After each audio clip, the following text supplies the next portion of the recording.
Hey everyone, welcome back to How We Innovate here at Arizona State University. The Ira A. Fulton Schools of Engineering, we've got this amazing collaboration happening with the Houle Curry Law Group. They provide counsel to aspiring entrepreneurs, technologists, people that essentially want to disrupt what's going on. And investors. Oh, and investors. That's the full circle. Thank you. So, ladies and gentlemen, please welcome my co-host here, Michael Houle, is with us. Thank you. Happy to be here, Brett. Hold your applause. Hold your applause. No, I'm looking forward to, we've got young entrepreneurs, and we have a more experienced senior entrepreneur here. So it'll be exciting to have another good conversation about these things. Yeah, we're thrilled. We've got a couple of our founders from our startup master's program here at ASU. It's called the Masters of Science in Innovation and Venture Development. So Toddy is here, Zafira are both here representing themselves, obviously as aspiring entrepreneurs, innovators, product managers, but also you're in the weeds of doing a startup. Toddy, you're in the entertainment business. Can you tell us what you got cooking at the moment? Yeah. So I have this business called Contact, and we are a music licensing company. So long story short, we put music into film, TV, video games, commercials. Where this program is really coming in the innovation aspect is we found the opportunity to, we're putting $5,000 in front of artists. Well, what are they going to do with that money? We found that if we can have some sort of guided system, almost like a virtual assistant. Matter of fact, an AI virtual artist manager. And so now we're kind of in this new place, but that cycle of innovation just keeps happening. Awesome. Well, so great to have you here, Toddy.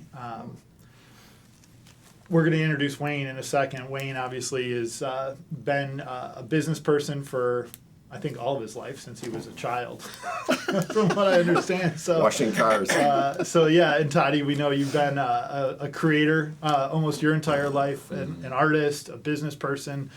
So it's great to have you here on set as part of How We Innovate.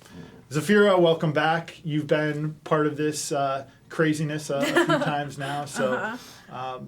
Zafira was one of our undergraduate students a few years ago, Wayne. So Wayne just dropped into some of our programs. Oh, that's fun. Yeah, we have a class at ASU called Entrepreneurship and Value Creation. So Zafira has graduated from her introduction to entrepreneurial thinking to now being the co-founder of her own venture, Food Tracks. Yep. Yeah, Food Tracks is the platform that kind of bridges the gap between food trucks and their customers. It makes it so that you can access everything you want to know about your favorite food truck all in one place. You know, their menus, where they're at, reviews, their calendar, kind of everything all in one spot, just kind of connecting the two ends of that marketplace. Yeah. Nice. That's cool. We've been working on this all semester, and we're getting it so clear and concise. Yeah, It was really nice. Good. Yeah, that's it's super exciting. Out our blurbs.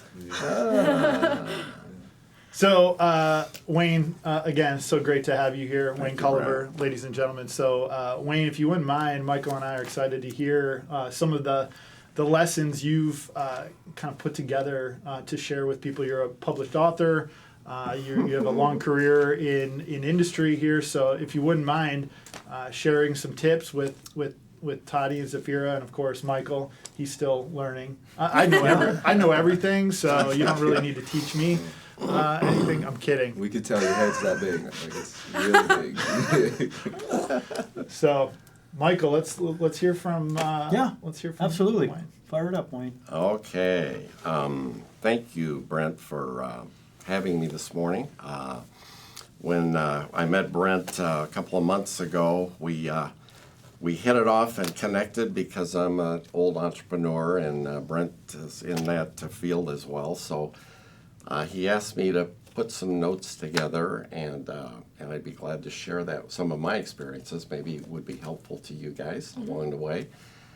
I'm an Arizona boy. I grew up on the Mexican border in Bisbee, and went to grade school and high school there, and then came to ASU business major at ASU. We didn't have all the fields that are available today with guys like Brent, but I was a business management major here at school. And through on-campus interviews, got a few rejections and a couple of acceptances. One of the companies that accepted me was the Exxon company, the oil company, at a starting salary of $600 per month. That was the going rate in 1966. It wouldn't go very far today, would it? But No. that Back was, then, we were rolling. rocking. You know. You're set. I spent 10 years with Exxon, and during that period of time, it was a growth period for me, a maturing period, learning about life and acquiring skills that I didn't necessarily acquire in college. I wasn't quite ready for that yet. But in that 10-year experience working for a large corporation, I think the first 9 years was like heaven. I thought, I'm going to be the president of Exxon. This is my gig. I'm going to make it. And I started having a rumbling in my soul about the 9th year that if I'm going to work this hard, maybe I don't want to work for the other guy. Maybe I want to work for myself. And that rumble led into Brent's field here, and I decided, it was like my dad didn't decide, nobody decided. I decided I wanted to get into the automobile business. I wanted to become a car dealer. And so I applied, and sure enough, the Datsun Corporation, you might not be, that's called Nissan today, but in my day it You was had a Datsun, Sure. didn't an you? I old remember Datsun Datsuns, yeah. 240Z. Remember that? That was a cool car. What are they talking about? It's like a creator. What is a creator? Anyhow, I got accepted to become a Datsun dealer, and I'll never forget, I wrote my letter of resignation to my boss at Exxon, and in those days you could smoke in your office. You had a big Bourbon. cigar, Yeah. man. USC alum, and I said, Mr. Hulls, and he looked up, and I brought this letter out, and he says, "You're quitting?" And I said, "Yes, sir. I'm gonna do something on my own." And he said, "Well, I think you're gonna fail, but good luck to you." And I said, "Well, okay." So anyhow, Did you tell him, well, if I fail, I'll just get a job again? I'll come back and apply. But that was a transition period in my life from working for corporate America, working for the other guy, working really hard, and taking all of our financial resources, my retirement from Exxon and everything that we had, and moving to a small town in Arizona, Sierra Vista, and opening a Datsun dealership, which is now Nissan. But anyhow, in that experience in Sierra Vista, I was passionate, I was motivated, I knew what I wanted to do, and I felt like I had matured enough that I could handle responsibility. We grew that Datsun franchise to 13 franchises, 4 separate facilities, and along came a phone call one day. I thought I was in heaven. We had 70% of the market in southern Arizona, and I thought, I'm never going to leave here. This is it. And we got a phone call. I got a phone call from the Cadillac dealer in Scottsdale, and he said, "Wayne," he said, "this is crazy, but I'd like to buy you out." And I said, "What? You're going to buy me out?" And he said, "Yes, I'd like to buy all of your franchises, all of your stores." Take me out to dinner first. Let's get acquainted. Well, it's interesting because he ended up buying our house as well. Really? It worked out He's pretty like, good. I want everything you had. You did everything. Yeah, right. Yeah. He got the whole works. Yeah. So he brought his family to Sierra Vista and set up his nephew and his son in all these different dealerships that we had built.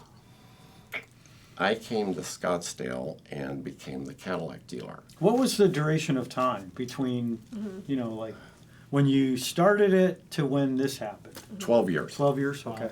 12 years. So this is of- 12 years after Exxon. 12 years, yeah, from the time that I left Exxon and became the Datsun dealer, built this storefront. Then I became a Honda dealer, and then a Ford dealer, and then a GM dealer. That took a period of 12 years. Okay. And Bud had watched this because he was a single point Cadillac dealer, but he had all these nephews and sons in his business that were kind of at loggerheads, so he needed to do something with them. So Bud called me and said, Wayne, would you be willing to sell your dealerships? And after thinking it through, I said, Bud, no, I'm not going to sell you my dealerships, but what I will do is I'll trade you your dealership in Scottsdale for my dealerships. And it was like a Monopoly game. I have anteing up my chips, into the table. But he ended up buying all of our deals in Sierra Vista, and then I became the Cadillac dealer in Scottsdale. And it was a good period for me because I could focus on one dealership, Yeah. one group of people, one group of employees, one group of customers. Consolidated it. Consolidating. That was exactly what happened. So we came here in '88, and it was a rock and roll period in my life because Scottsdale is a retirement community, and in that era, Cadillac was appealing to older generation people. I know they would call me on the phone and they say, Culliver, go out in your service lounge and tell me what you see. I'd say, okay, I'll be right back. And I'd walk back there and I'd look out there and I'd walk back to my office and say, there's a whole bunch of old people out in our service lounge. Yeah. There's no young people. I said, no, there's no young people. Cadillac appeals to older people. But anyhow, it was a wonderful run for us. We grew that business. I ended up building a new Cadillac dealership in North Scottsdale up on Frank Lloyd Wright. And Oh, that's you. so it was a cool period. That was a 10-year run here in Phoenix, Scottsdale. And then I got another phone call, and it was from a guy that said, I'd like to buy you out of your enterprises in Scottsdale. And we thought about that and prayed about that and said, okay, I think that's the right call for me. We had a 22-year run in the business, and maybe it's time for me to retire. So I was 55 then. He bought us out, bought all of our assets, the buyer, and I retired, essentially. But in that retirement, I never stopped to think about all the bits and pieces of how did I get here? How did I leave Exxon? How could I leave Exxon? I had a family, I had children, small children, and invest everything. It was a risk-taking enterprise for me because I gave up, a good salary, a retirement, a company car, all those things that the big company offers you to become an entrepreneur. And there were a lot of sleepless nights along the way. But in talking to Brent, and Brent said, Wayne, why don't you put some of these thoughts down on the transition from corporate America to entrepreneur. And I did that. And we got into these 4 Ps, or as it turned out, and that's kind of what I'd like to kind of address at this time. The first P is the preparation, the learning phase, and that's, when I left Exxon, I wasn't really totally ready to become an entrepreneur. I don't think I was a good leader yet. I had to grow, and that period of growth, when I was with Exxon, helped me in my career as an entrepreneur. The illustration I would give you here, if you were a great basketball player in high school and college, and you got drafted by the Phoenix Suns, and you went to the first practice, and you looked out there, and there was Chris Paul. Well, he's the point guard for the Phoenix Suns. I'm a rookie. so what am I going to do? I'm going to learn, and I'm going to grow up, and I'm going to mature. And I think the other thing that happened to me in that phase, that first phase, was when I was with Exxon, my boss called me one day, and I was a supervisor, and he said, Wayne, we got a problem on your staff. We need you to fire a guy. And I said, how can I fire a guy? This is my peer group. This is the guys I grew up with. And he's got a wife, a family. He said, I know, but you need to fire the guy. But I had never had any experience like that in my life. This was a friend of mine, a buddy. So that was a growing up period for me when I was with Exxon. And it enabled me to get through into that first period of entrepreneurship, which led to what I call passion. And passion was the experience of after I had left my career, became an entrepreneur, and I knew what I wanted to do, and I knew I wanted to be very good at it because I was excited about it. I was the first guy at work every morning, the last guy to leave. I had 10 employees. They were my family, so I didn't want anybody to leave me. And so that passion phase was so important for me because I knew this is what I wanted to do with my life, and I wanted to be very good at it. And so I applied all my skills, and we were very successful. The third phase in an entrepreneurial experience that I think about is perseverance.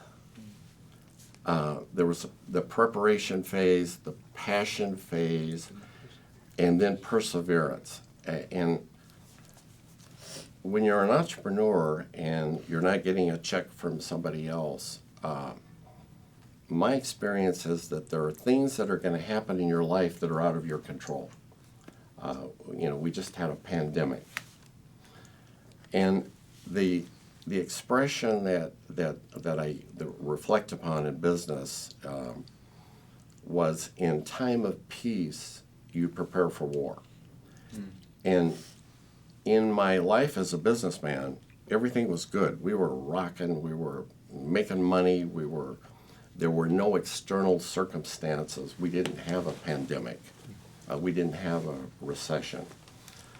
But today, things like that can happen, as we know, because we're just coming out of the pandemic, and we're in a high inflation area. So, the recommendation I would give to any entrepreneur is to be prepared for a tough time. Out of your control, things might happen. And black swan events. The black swan events. Yeah, things are completely out of your control. Right. It's like, how can you really prepare for something you didn't even know could happen?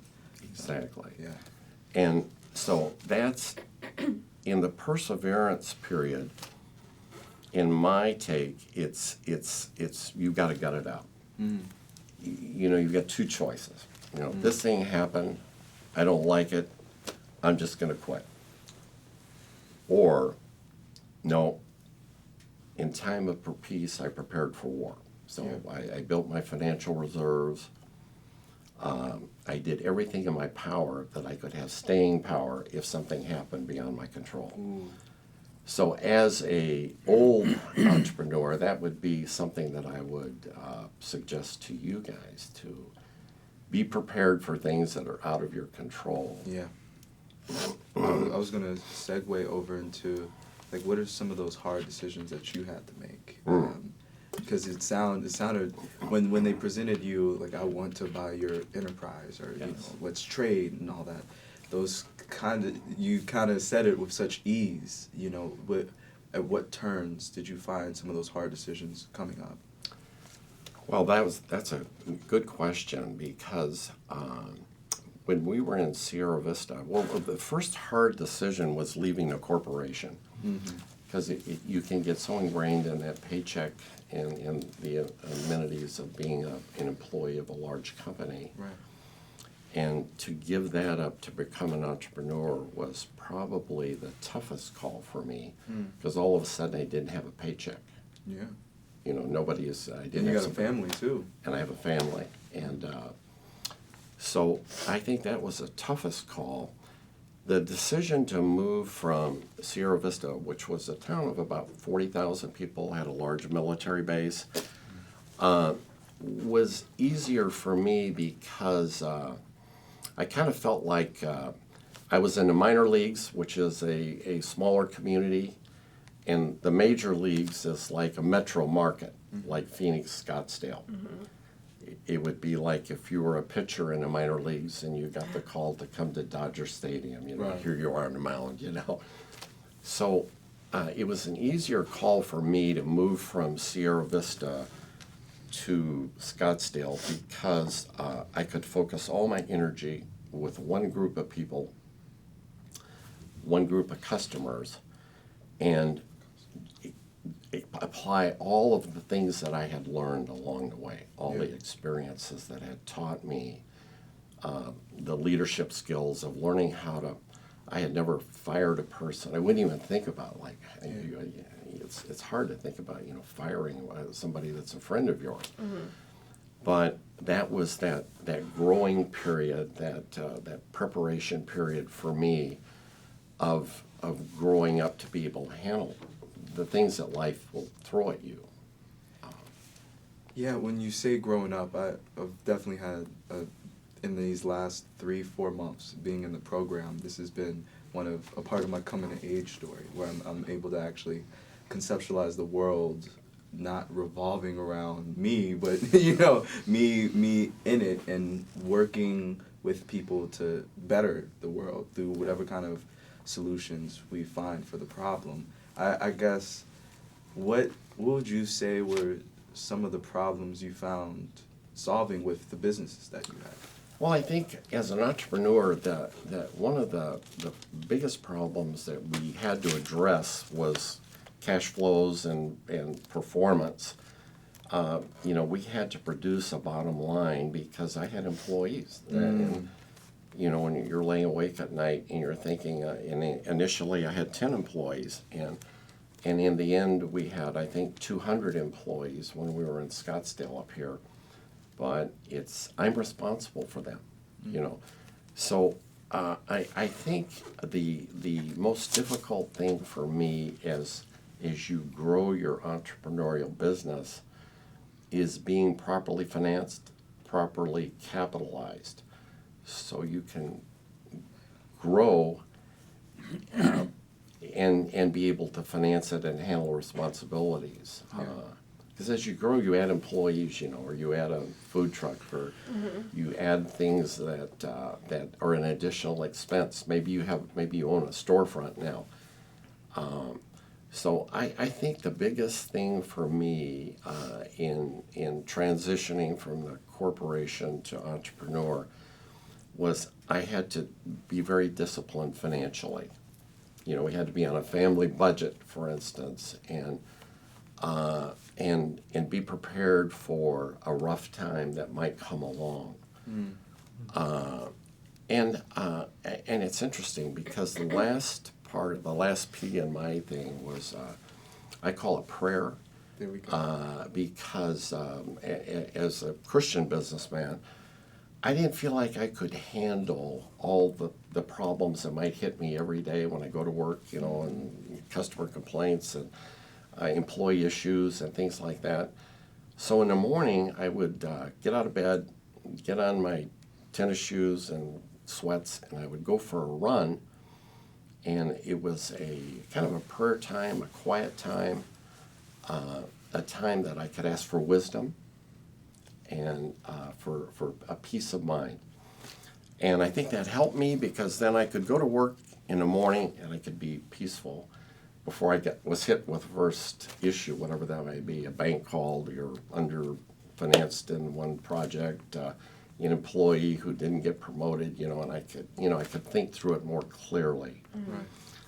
So, and I think that the things that occurred to me along the way is you're going to make mistakes along the way. You're going to think through something and say, okay, this is where I'm going to go.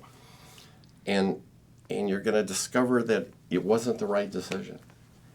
And I had to learn that and say, wow, I made a mistake there. I don't want to make that mistake again if I can handle it. So I think learning how to deal with the fact that you're just a human being, you're going to make errors along the way, you're going to make some incorrect decisions, deal with them and try to not let it happen again. And then to get yourself into a financial position where when I needed to borrow money, I learned very quickly to prepare a financial analysis that was a path road to success. And if it wasn't, you throw the paper away and say, that idea is not going to work because it won't work financially for me. So, and I found that banks and lending institutions were responding to if you had a game plan. You just not going into the bank and say, well, I need $10,000 or I need $1 million. Well, what are you going to do with it and how is it going to make it work for you? And in our case, I had to learn how to do projections of income in our business and then be able to justify it financially if I was going to go borrow money. So in our car dealerships are capital intensive. So I think the biggest thing for me was being financially responsible, being able to weather those storms that came into my life and deal with them. Setting a budget when you're an entrepreneur. You know, if you have a great month or a great year, you think, oh man, there's that Corvette out there. I'd love to buy that Corvette. I made a lot of money last year. I'm ready. And it gets into that idea about when you're at peace, preparing for war, because maybe something's going to happen out of your control that's going to hurt your business, and you don't want to lose your business because you've all your blood and guts are into it.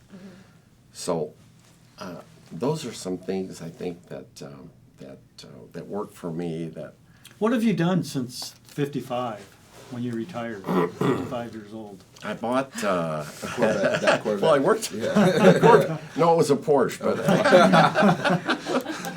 I tried to improve my golf handicap, and that didn't work. Yeah. So I think the thing, we bought some commercial real estate, which was interesting. I think another thing from an entrepreneurial point of view, I think real estate is a good investment. The stock market is more shaky, more risky for you guys as you gain capital.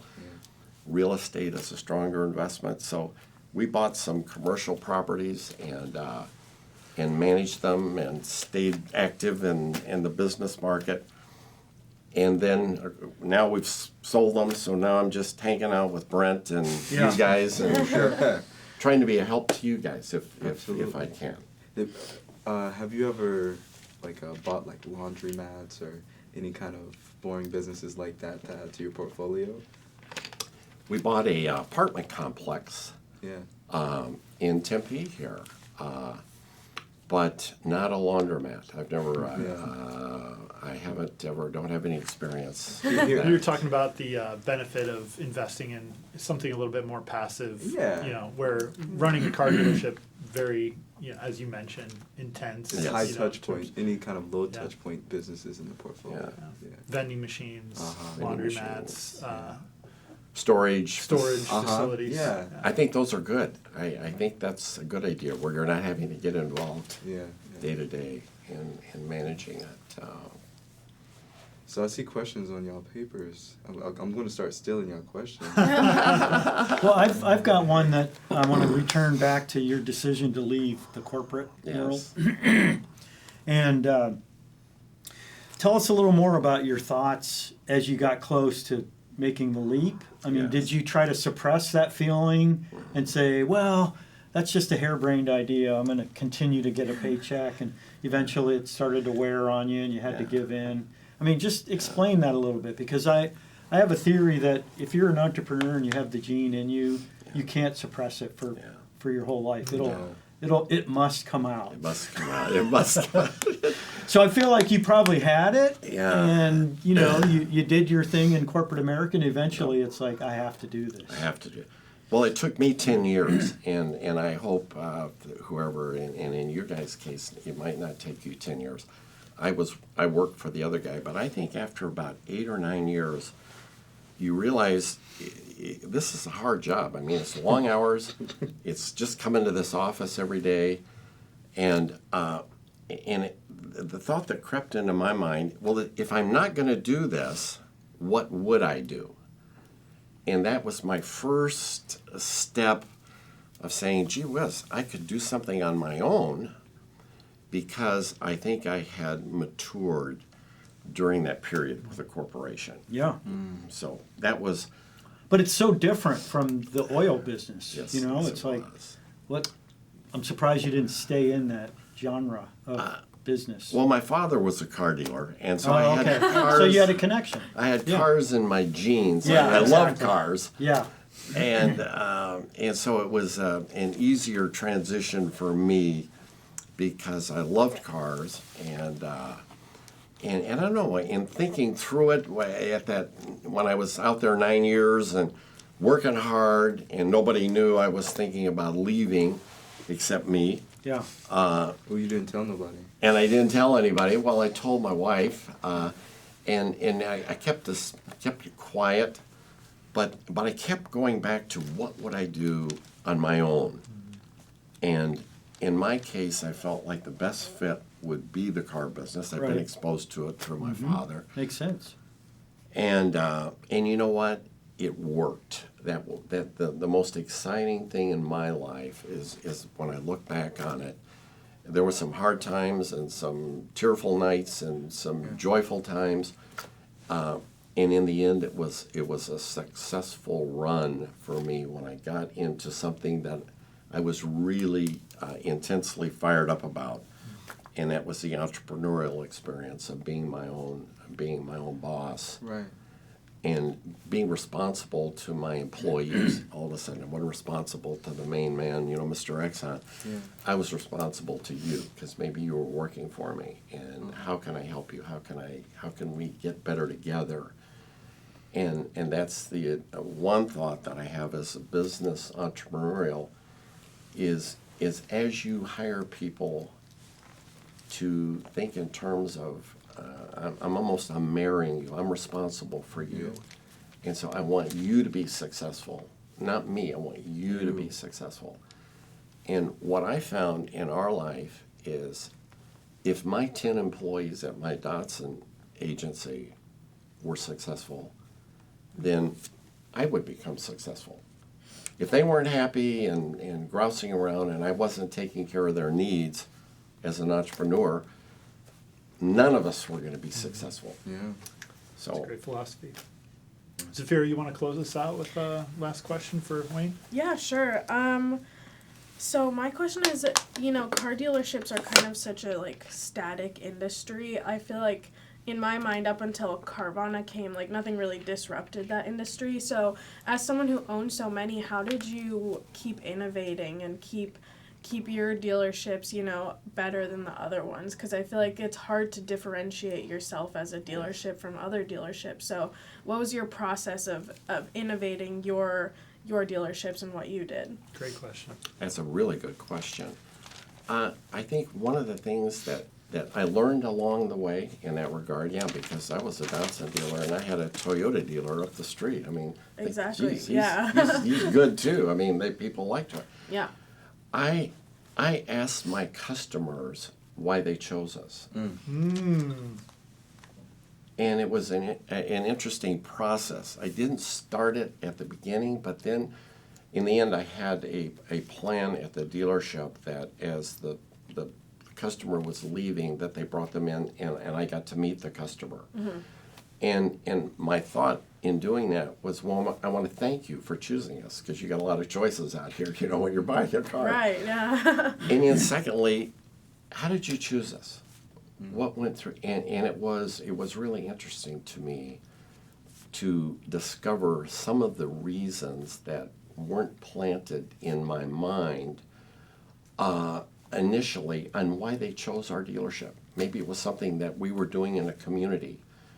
And they said, you know what, we need a car. I think we're going to go buy it from Culver because he sponsored that 12K run for health problem children or whatever. Uh-huh. So I think that was being a good listener. Yeah. That's very important, especially to your customers. Yes.